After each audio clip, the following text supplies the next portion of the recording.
Hey everyone, this is Kelly. Take 50. Week 3 video. Daniel Levitin, staying calm when we know we'll be stressed. A neuroscientist, he talks on the personal stressful experience where he threw something through a window so he could get into his residence. The process of our mental state, he concludes, is the production of cortisol that causes impaired thinking and being forgetful. There is nothing I can relate with more than living with a great deal of stress. Although I am improving, I once had the magnificent queen designation of not remembering, misplacing, and missing obvious details, usually because of going so quick from each task. After the key lock debacle, Mr. Levitin thought of a systems thinking approach he could devise. It may not prevent total catastrophe, yet would help prevent the escalation and severity when problems arise.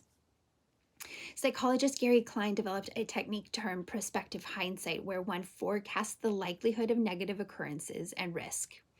This speaks with our paper from the previous week, where the systems of risk management were not in place with the levels of the organization, and the ongoing problem ultimately ignored because it could not be proved or solved, thus creating the catastrophe. In this case, the basis of risk is measurable, yet it must be within the parameters of not having negative consequences on human life. So, back with Mr. Levitin and his suggestions that sometimes the solution are simplistic, like finding one place where the things that go missing are easily retrieved. The neurological processes are happening in the section of the brain called the hippocampus. It is where we recall significant places that are important in our livelihood and in our daily tasks. The recognition that we are not the most efficient when we are stressed, and if we have systems in place that can support us, the decision-making process is automatic and the chain of reasoning is logic-based. In writing this, I find that the system I need having in place when I'm completing my papers, A, being mindful, I do not begin talks on feelings or important political issues with my family.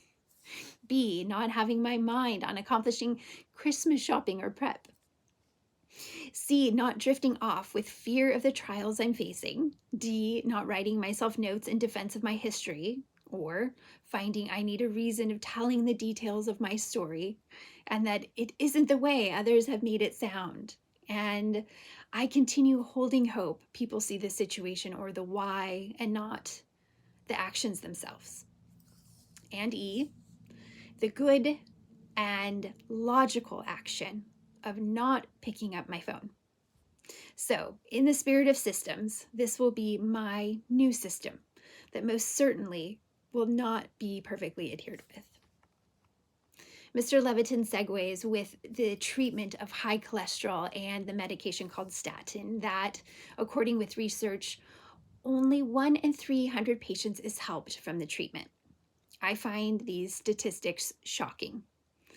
I'm not certain neuroscientists have pharmaceutical reps yet. If they do, I wonder if they provided him with a cold shoulder after his speech.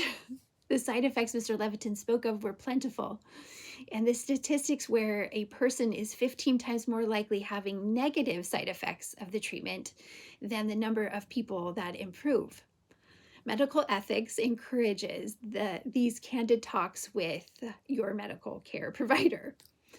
When we are faced with stressful situations, the logical thinking isn't logical.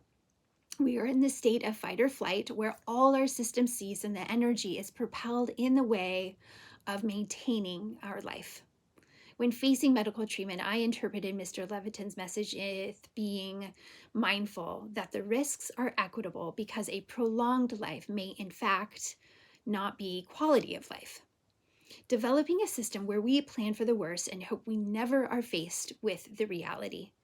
This is valid in an organization in the concept of systems thinking, where Judge describes the macro view of the infrastructure of the company or program and identifying the rules, activities, structures, and fiscal investments that need support and or development. These processes go hand in hand with communication and make the company more nimble in adapting and learning new ways of accomplishing goals, of protecting the company from risks through anticipatory forecasting that will ultimately drive innovation, support HPTs while increasing productivity and revenue. With organizations, the risk management process is key.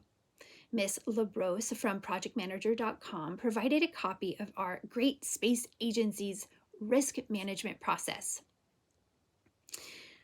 The identification of risk, the evaluation, impact, and probability of the risk, classified and prioritized, the plan of action, monitoring the metrics of the risk and the tasks involved in the criterion. Finally, the ongoing contingency plans and tracking the decisions that coincide with the risk projections. So, my take on this week's video in relation with our coursework is that risk management is the calming entity within an organization because in forecasting risk, we minimize its hold and effect, preventing stressed workers and stressed organizations that can make logical decisions with positive effects on the entire company. Thank you. Enjoy a good, great night.